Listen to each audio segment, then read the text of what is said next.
Hello folks, today I want to make a quick video about how to remove these Walther's clip-in plastic diaphragms.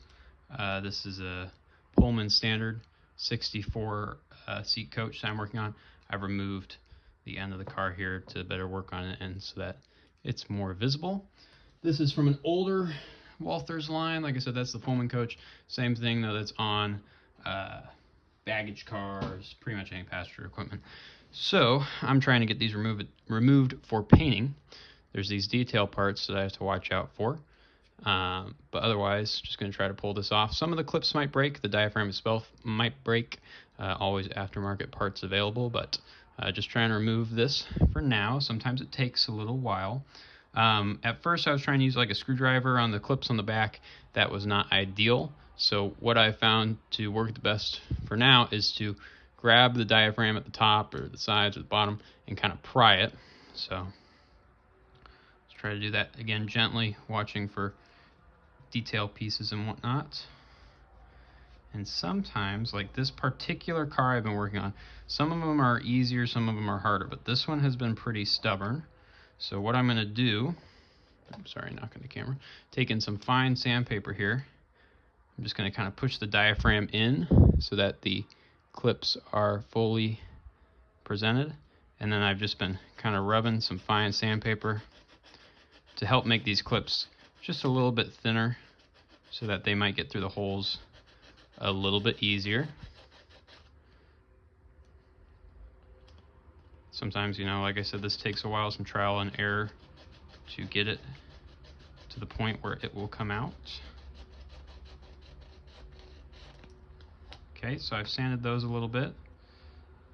Gonna try again. So there, you can see that the first one is popping out. Sorry for my fingers that are getting all cut up here, but that upper left clip, I'm able to get out very easy there. Very little force is required.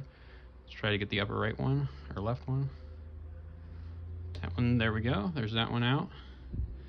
And then the bottom ones, sometimes I gotta get these from the side a little bit. This is where you really gotta watch those detail parts. And these ones, I found the bottom ones on some of these more stubborn units to require more sanding, so that's what we're going to do.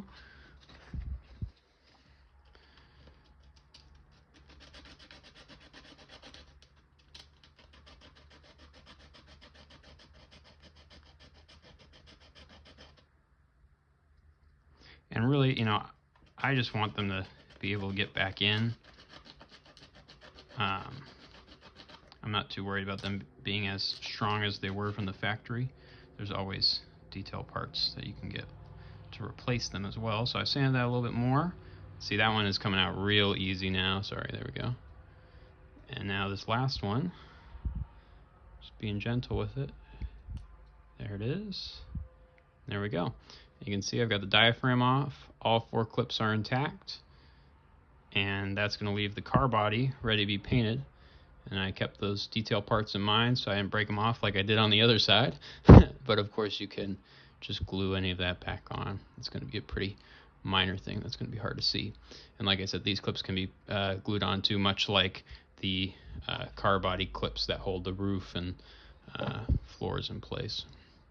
So there you go. You can see how we sanded those. Sand them pretty flat, but I think they're going to be enough to get in there.